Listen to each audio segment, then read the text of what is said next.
Connaissez-vous Yule?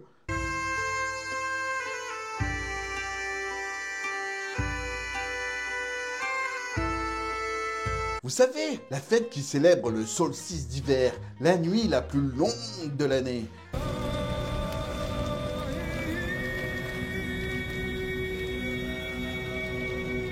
Le jour qui est l'ancêtre de Noël, le jour où on boit du bon lait de poule. Accrochez-vous à votre tasse, on part rencontrer le roi de chêne.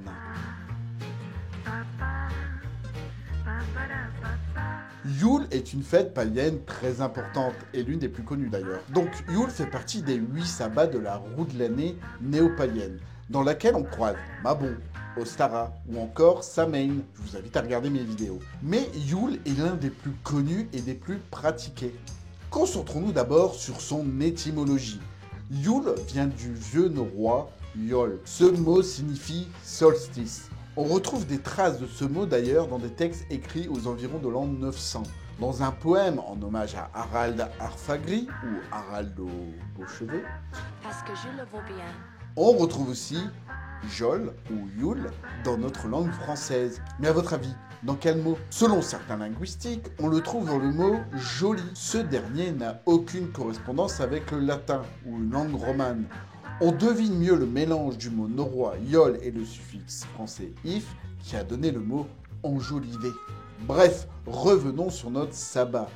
Yule n'est pas le dernier de l'année, si on le compare à notre calendrier. Et comme on peut voir aussi sur mes précédentes vidéos, Samhain ou Samhain est le début de l'année, et donc Yule, c'est le deuxième. La saison de Yule est marquée par le calme de la nature, un temps où tout le monde se repose, le temps de l'introspection, le temps où l'on pouvait profiter de regarder la neige tomber, la terre se repose et se régénère, le rythme de nos anciens tourner au ralenti. Yule représente aussi la victoire du soleil sur la nuit.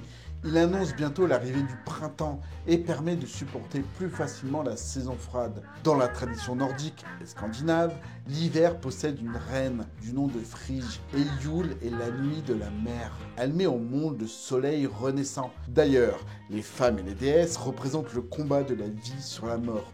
Elle est aussi la déesse du mariage et de la maternité. On retrouve aussi une déesse similaire chez les Germains du nom de Holda.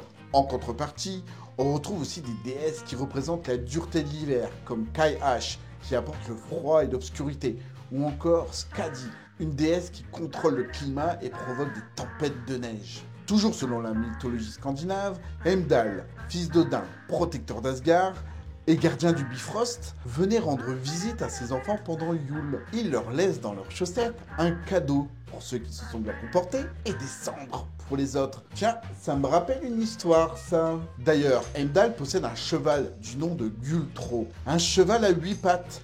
Ça ne vous dit pas quelque chose? Peut-être une référence à 8 reines? Quand on parle de Yule, on parle aussi du moment où le roi Chêne, roi de la lumière, bat enfin le roi Ou, roi de l'obscurité. Et c'est au solstice d'été que l'inverse se produit, un cycle éternel symbolisant le combat entre le soleil et la nuit. Ancré dans les vieilles traditions, je ne vais pas revenir sur la bûche de Noël. J'ai fait une vidéo l'expliquant totalement. Par contre, je vais revenir sur l'ancêtre possible du père Fouettard.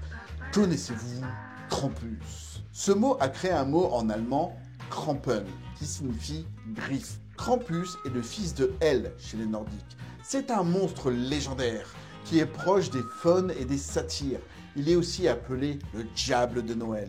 La légende raconte qu'il se pointe la veille du 6 décembre pour punir les enfants. Un peu comme le croque-mitaine ou comme le père Fouettard. Yule est donc un moment où la famille se rassemble, on s'offre des cadeaux, on fait un festin et où on se fait des bisous sur le gui. D'ailleurs, pourquoi cette tradition? Eh bien, dans les rites romains, le gui était l'une des rares plantes à fleurir pendant l'hiver et il était considéré comme un symbole de fertilité et on y faisait des rites sous lui. Un rappel toujours présent quand on se fait la bise. Donc en gros, à chaque fois que vous faites la bise sous cette plante, vous souhaitez à la personne d'avoir plein de bébés. Bon, je pourrais parler pendant des heures de Yule. Il y a tellement de choses à dire. Mais on va se concentrer un petit peu sur la nourriture. On mange quoi à Yule. Alors non, on ne mange pas d'escargots, d'huîtres ou des cuisses de grenouille. Pendant cette période, la pomme est sacrée et on peut en profiter en buvant du bon cidre accompagné d'épices. D'ailleurs, le vin chaud a aussi toute sa place. On y côtoie aussi les poires, les noisettes et les noix.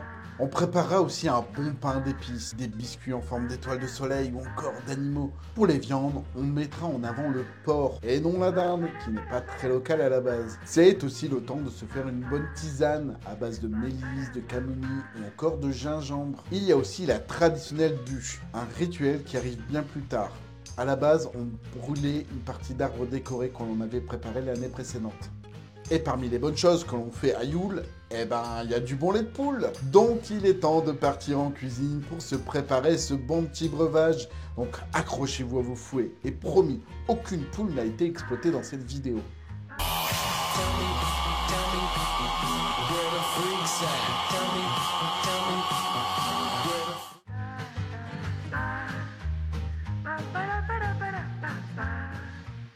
Allez, c'est parti pour le lait de poule.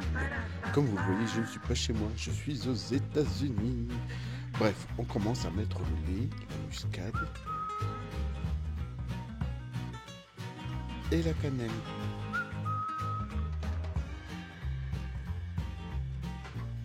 Puis, on finit avec la vanille.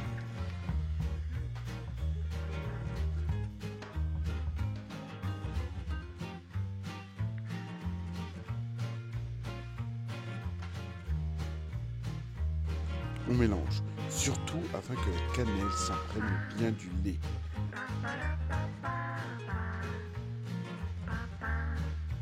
Il est temps de faire chauffer le tout. Attention, ça ne doit pas bouillir.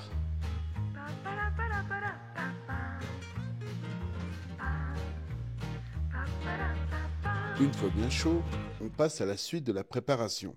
On met dans un plat le sucre, les jaunes d'œufs,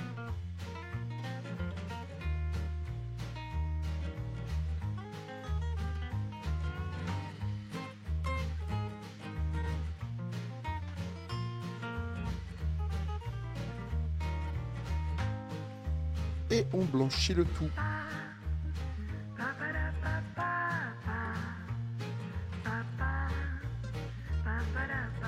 Une fois cela fait, il ne reste plus qu'à mettre le lait chaud, auquel on aura retiré les gousses de vanille, dans les œufs blanchis. On mélange pour que ce soit bien homogène.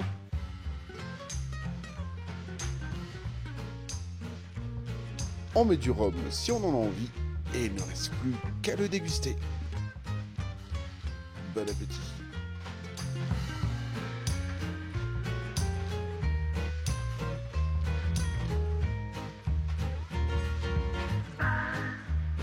Alors, dans la recette, vous avez la possibilité de mettre de l'alcool. Mais comme on n'en boit pas à la maison, donc forcément, ça passe à la trappe. Vous l'aurez bien compris, Yule est l'ancêtre de Noël, mais pas uniquement. Chez les Romains, on avait les Saturnales, où on faisait des banquets, on décorait les maisons et on s'échangeait des cadeaux. Chez les Celtes, on célébrait Lugh, symbole du soleil. En Perse, on parle alors de Mitra, un dieu né sur un rocher. Un dieu représenté d'ailleurs souvent en train de tuer un taureau. On retrouve aussi Saint-Nicolas, et sûrement aussi plein de légendes qui peut-être ne nous sont pas parvenues. Alors pour Yule ou pour Noël, je vous souhaite de passer de très bonnes célébrations, en famille, avec le respect de nos terres, de la nature, mais aussi avec le dieu pouce bleu et la déesse abonne-toi. Faites cette offrande pour cette chaîne. Merci. Je vous dis une dernière fois, bonne fête, et je vous fais des bises, les histoculino curieux.